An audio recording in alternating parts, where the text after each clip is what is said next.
Konnichiwa Interneto, watashi wa Decker Shado, Saiki no kame o motsu seikaku desu.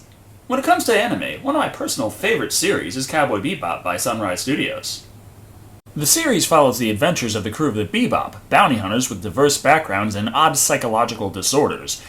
It should come as no surprise I enjoyed this anime due to its fantastic yet believable science fiction setting, as well as a heaping portion of action. But this is October. Shouldn't I be sticking to horror movie reviews?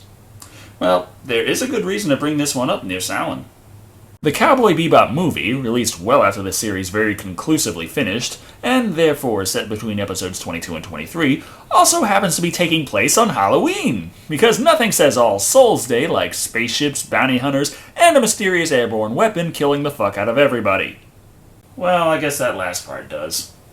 Anyway, let's take a look at Cowboy Bebop the movie and see if it was worth stretching it out to fill a 2-hour spot.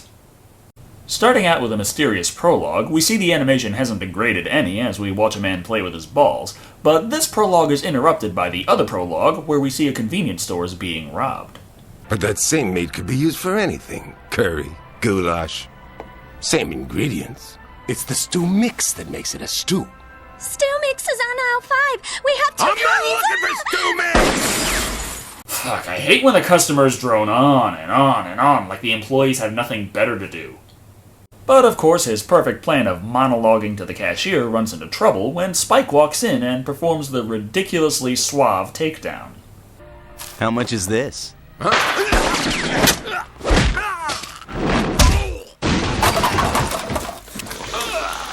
Fortunately, none of that man's accomplices felt like stepping in to assist until after he got his ass kicked. I'm guessing they were probably sick and tired of that stew mix speech too. Spike and Jet take out the remaining thugs without any difficulty, but one man slips through the cracks, holding an old lady hostage and demanding the men disarm themselves. I don't really see a problem here. I mean, how much longer does she have to live anyway? Diffusing the situation with nonchalant ease, the lady asks Spike what he is, and we get our cool tagline. Just a humble bounty hunter, ma'am. Which, if the original subtitles were anything to work off of, is actually one of the few lines that wasn't translated exactly. It's close to just your average bounty hunter, but not quite. Then, after a rotoscope-heavy credit sequence that actually includes a few of the English voice actors in it, we cut to Spike and Jet playing shogi, establishing to those of us who've forgotten already, Jet is the level-headed thinker while Spike simply takes life as it comes. It's good they're establishing these things for those of us who aren't familiar with the show. Why they need to establish it twice, I don't know, but that's just me. The next scene introduces us to Faye Valentine as she receives information from another of the Bebop's crew, Edward. Faye gets the location and picture of one of the bounties she's tracking, and we get treated to some eye candy courtesy of the relatively high animation budget. That's not him. Nah, it's some weirdo with long hair, a big nose, and a goatee.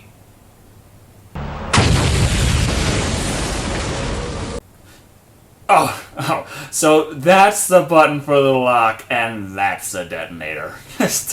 I always get those two mixed up. Following this, the mysterious man jumps off the overpass and disappears.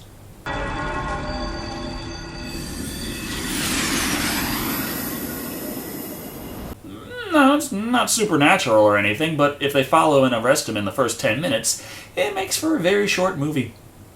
This attack evidently resulted in the release of an airborne weapon, affecting people exposed to the smoke up to 3 kilometers away. Everyone except for Faye, who didn't even know about what the press is covering as a likely biological weapon until returning to the Bebop. Identify these substances. Guys, what are you doing? Hold on a minute. I'm you two. Germ girl, Faye, way. You can count on the crew of the Bebop to band together, however, when the bounty is posted for the capture of the man responsible. For the capture of the culprits of 300 million wulongs. 300 what? Yeah? Comparatively, the bounty for the armed robber was 1.25 million wulongs, and with that they were able to afford ramen noodles.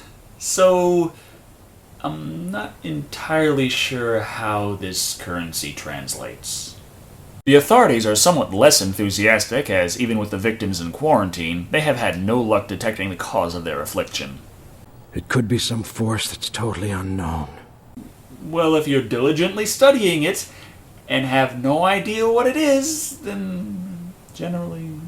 Back on the Bebop, Faye's low-quality footage and much lower-quality artistic capabilities leave the crew with next to nothing to work with to find the bounty, but nevertheless, Spike decides it's worth looking into. I'm gonna go look into this virus thing. But what do you do to investigate when you have absolutely no leads? Have a montage, of course! Here, it seems that Spike's method for investigating a mysterious virus is by going up and asking random people on the street about it. Also, while the music here has a good melody for a montage, one particular part tends to stand out. Could it be that I got bored and lonely? Could it be that I'm just dumb and horny? Yeah, and this was the song used in the original Japanese soundtrack as well. I guess they didn't catch just how odd it sounds. His blind search somehow pays off as he finds a mysterious man on Moroccan Street. Are you looking for a bean shop, my friend? Damn, that is not a lighter you'd want to keep in your back pocket. You have beans that can't be seen with the human eye? Well, how the hell is he supposed to check? He answers vaguely enough that Spike follows him deeper in to try and get more information out of him. The conversation consists of a lot of metaphors and musing about human nature, with the only real bit of information being that it was not a virus that caused the deaths linked to the tanker incident. Afterwards, Rashid gets rid of Spike with the help of a clay vase. You should buy it, my friend. What? Listen, I didn't come here to shop for souvenirs. Oh, but you did, and you got a good one, too. Well, at least it's not as bad as Vase Stop, making him take out an ultra-extended warranty on that vase and a 1-year subscription to Vase Informer, while pitching him to pre-order the upcoming glass vase.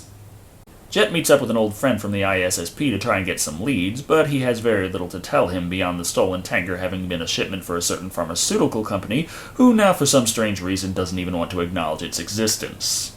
Oh, come on, just do what BP did. Wait about a year or so until most of the damage can't be seen anymore, and then release advertisements bragging about how you cleaned up the mess that you caused.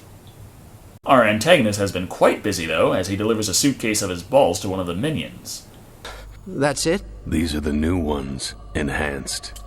There are 30,000 inside this sphere alone. Open it up and they start to replicate all by themselves. Hey, be careful with that. I'm sure he can afford to lose one. Son of a bitch is tripping balls. He pays him half the agreed amount, and then rambles on for a bit about the pseudo-spiritual meaning behind everything. Why do it on Halloween? Halloween is the one day when a soul in purgatory can be released. If he prays hard enough, he can go to heaven at last. Say your prayers. Which is a strange mutation of the original Japanese writing and common Western phrases. Sort of like a sushi burger. But I guess it's no worse than the cowboys on Big Shot, who have just about as much information on the culprit as anybody else so far. Now it's time for a commercial! How do you say useless in Texan? Rick Perry. Ed has an idea, though, and gets Faye to pinpoint the exact tattoo she saw on the man, giving them their first real lead. Select. What's the matter, Ein, huh? Ein says it's this guy here. Oh, give me a break. How would I know? He died 2 years ago in the war on Titan. Yeah, but his name's Vincent. That's a red flag right there. A good chunk of antagonists are named Vincent, plus 90% of all characters with a dark backstory. Soon after, the credit card Faye tracked that brought her to the tanker in the first place is used again, so she heads out immediately as Spike returns to the Bebop, vase in hand. Edward wastes no time literally jumping in to investigate. Look, I found something. Marble? Oh, there's a prize inside! Horrible, slow death! Faye does a lot better this time around, tracking down her target, who happens to be engrossed in one of the strangest light gun games I've ever seen. Though it still doesn't hold a candle to point blank in terms of weirdness. She then destroys his game, which I suppose means it does not support drop-in, drop-out multiplayer, but it only makes him angry. You shouldn't have incurred the wrath of Sporky Dokie, babe. The hell?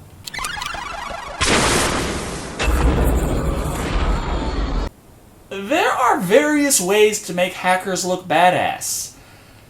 The keyboard belt isn't one of them. This diversion gives him the chance to escape, leaving Faye with nothing to show for her trouble, except his hat. And of course a property damage bill up the Wulong. A long talky scene later that again tells us next to nothing, and we find Spike has managed to sneak into Cherios Medical disguised as a janitor. He doesn't make it too far, however. Both hands up in the air. I guess it's true, it really is a thankless job. He responds in his usual ridiculously casual manner, and we get a pretty entertaining fight scene out of this with fluid animation and great direction, plus enough chat to keep it interesting.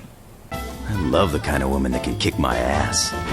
As reinforcements arrive, Spike moves to escape, surviving an insanely long drop, and having his magic bullet repellent in full potency to make the final dash.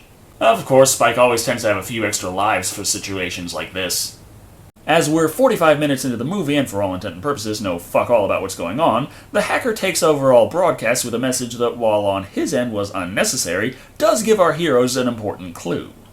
But you are all made of me, to the marrow. Probably a hoax. I'd have thought so too, if I hadn't gotten a look at what was inside that vase. I'm guessing it was either rupees or a heart.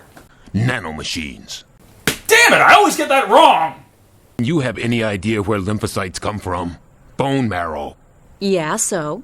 The message mentions bone marrow, so they must know about the nanomachines. And so? That's all I have. So ends yet another episode of Wasting Time with Jet. Well, at least we finally have some idea of what killed everyone and why it was undetectable. Nearly an hour into the film. And since they haven't had their own out-and-about investigation yet, Ed and Ein hit the streets with the hacker's cap to track him down, montage style. Treat, please. How's about a trick instead, huh, little boy? What do you say? Ed's not a little boy. Huh? Ed's a little girl. What? What are you trying to pull? You're gonna ruin my reputation. As if those nightmares I've been having recently weren't bad enough. She does track him down and pass the word to Faye, but of course gets distracted when she was supposed to be standing guard. The hacker stops by at Vincent's hovel to find him playing with his balls. He blasts a sphere into oblivion in a way that should completely destroy any protein-based nanomachines instantaneously, but of course they instead get airborne and begin to kill the shit out of our hacker friend. When the game's over, there's only one left. Though I'm not really sure why he was even there in the first place. I mean, yeah, it's been a while since the last person was killed, but... Faye arrives on the scene shortly thereafter, too late to save her bounty head, and just in time to catch the deadly nanites and be ambushed by Vincent on top of it.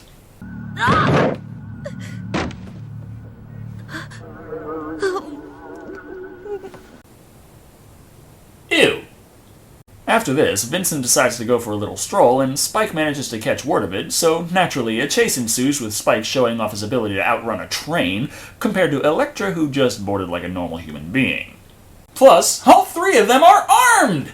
Of course, despite the fact that the American release was delayed 2 years due to certain similarities, the Japanese release, and of course the production, did predate 9/11, so boarding public transit with handguns didn't seem too outlandish. We get an impressively animated shootout and combat between Spike and Vincent, but Spike didn't take into account Vincent's razor-sharp manicure, and the fight doesn't end particularly well for him.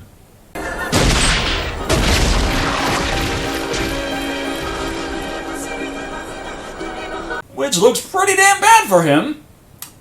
Unless you've watched the series and know that Spike is alive in episode 23. Finally, Vincent stands off against Elektra, as he raises his grenade higher, presumably so it gets better reception. And the reason that Elektra, who has been ordered to kill Vincent, doesn't just shoot him right now is because...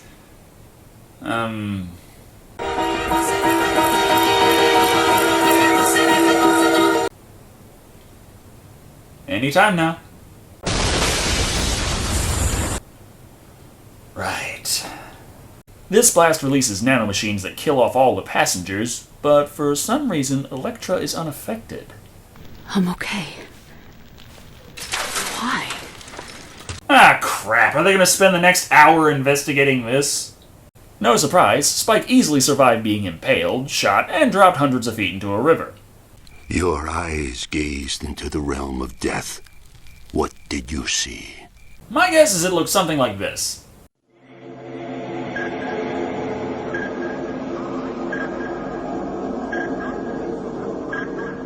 Which is what Faye must have seen too, as she comes to find Vincent still kicking and still playing with his balls. What? He is! It turns out his gory kiss infused her body with the antidote nanomachines, allowing her to survive because he... Well, if she died, that would piss off a lot of fans and bring into question why she was still kicking in episode 23. On the Bebop, Ed hacks the Cheerios medical database, finding a ton of research and development labeled suspiciously under macadamia nuts, and headed by a doctor who's renowned for his work in nanotechnology.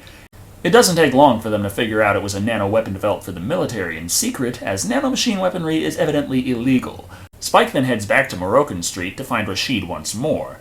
After a long, drawn-out speech covering what few cracks in the info we still have, Spike makes a request. Give that man this token. Well,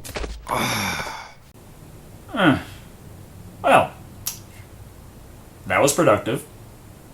After he takes his egress, Spike is completely surrounded by Martian military, and it just so happens that at the same time, Elektra is being held up by her own side for the strange fact that she has the vaccine in her blood. Colonel, if I have the vaccine inside my body, you can make cultures from it and use it to protect people who've been exposed. You really don't get it, do you? What? Our purpose here is to destroy every piece of information having to do with these despicable machines. I told you that. We could easily subdue the entire nanomachine threat, but nah, keeping the whole thing under wraps is clearly worth the lives of a few million civilians. So the two of them are given matching cells, side by side. And shame on the Army for not realizing this is the same setup used by sitcoms whenever two adversaries need to reconcile their differences and become friends. 'Cause guess what happens? And where is she now? She faded off somewhere. Strange. You're the first person that I ever said this to. She is? You never shut up about it during the series. Back with Faye, Vincent gives a villain speech explaining how the new grade of nanoweapons he has doesn't disintegrate, and in fact will spread throughout the world, killing everyone. Spare him and her, of course. I don't care what you do. I'd never want to be alone with you.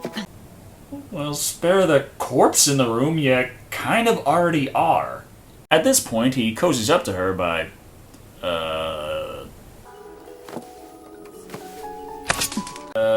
he's probably just pointing out that she's worn that same outfit all movie and could use some fashion advice. A knock on the door interrupts them getting to know each other, and it turns out to be crony number 2, whom evidently has set up all the jacks per Vincent's request, and would really like the rest of his payment. Come on, Vincent, I did everything you said. Did you say your prayers? Huh?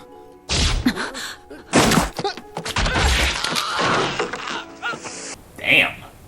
If only getting rid of bill collectors were so easy. Hey, wait, shouldn't the improved nanites flying around in there have killed him off already and he not need to be stabbed to death? He is nice enough to give Faye a goodbye. I'll be at the bridge that links Earth to the heavens. Which, considering they're on Mars, is probably pretty damn far away. The two cellmates are about to be executed, but being infused with the power of friendship, they easily manage to turn this into a prison break.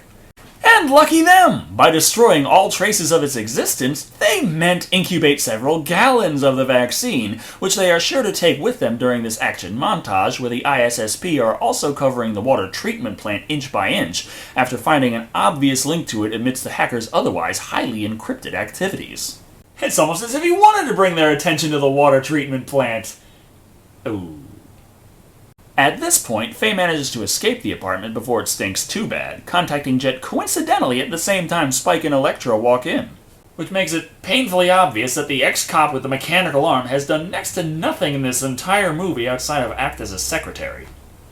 They quickly figure out that dressed as he was likely going to attack the big Halloween parade, and Jax obviously referred to jack-o'-lanterns, which hardly narrows it down.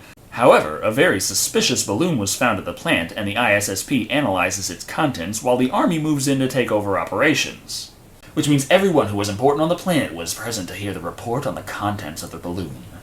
Nitrogen, oxygen, traces of carbon dioxide, argon, neon, krypton.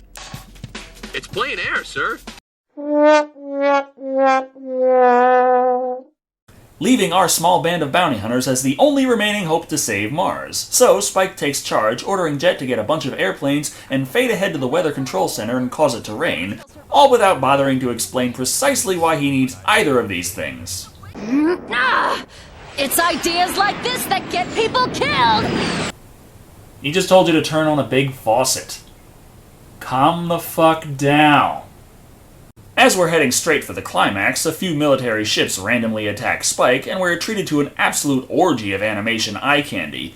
No surprise, as he's been the butt of every joke this movie, our comic relief is found with Jet having to settle for airplanes that are well over a century old.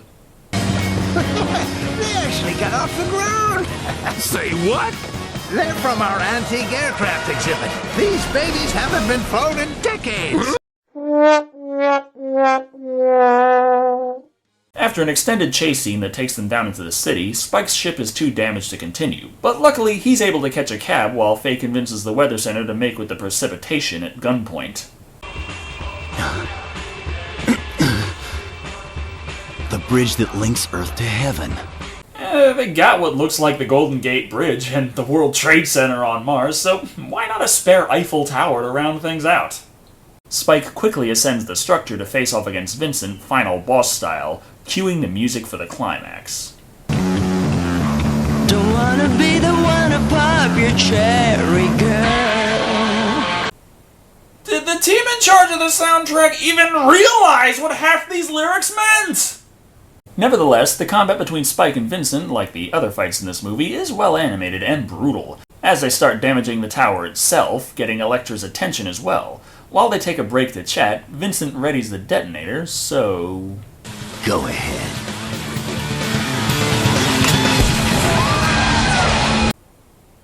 Well, then the point of you going up there to stop him was... what, exactly? It turned out to be the giant jack-o'-lantern balloons with the nanomachines, but never mind that, Spike and Vincent have to beat the shit out of each other some more, until Spike begins to succumb to the effects of the nano-weapon, which makes me wonder why he didn't sample a drop of those 20 gallons of vaccine he had, and things look to be at their worst, but out of nowhere. Vincent! Elektra comes to save the day, with one request. I wanna go. Together.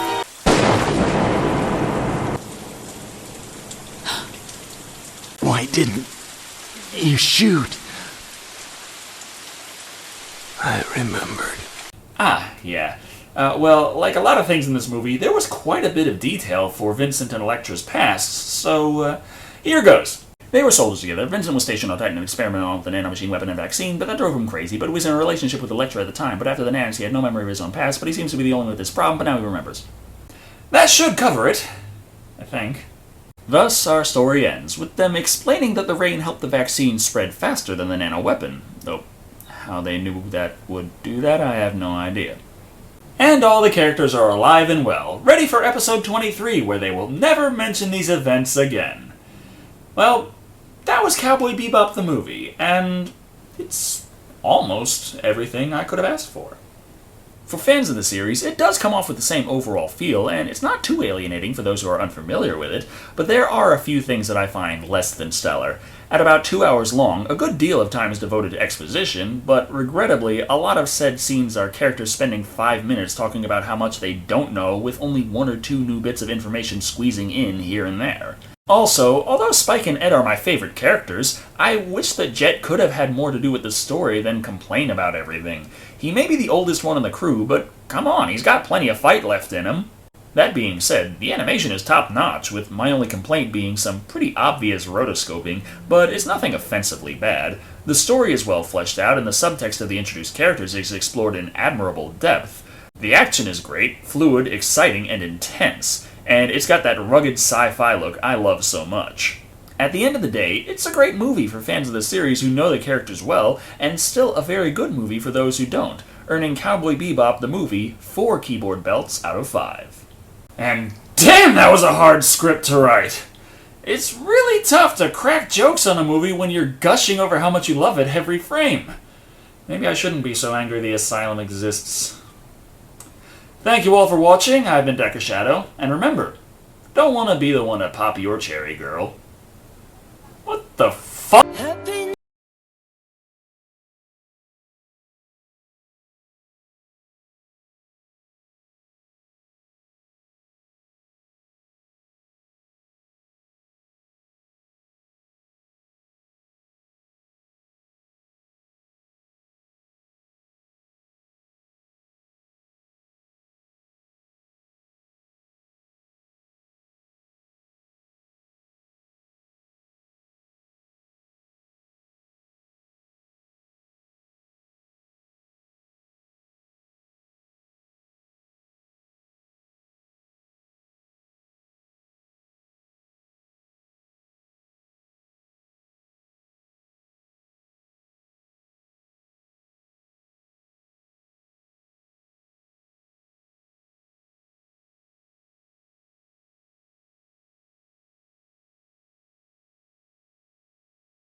I just needed 500 more points. Then I finally would have got to meet Sporky Donkey.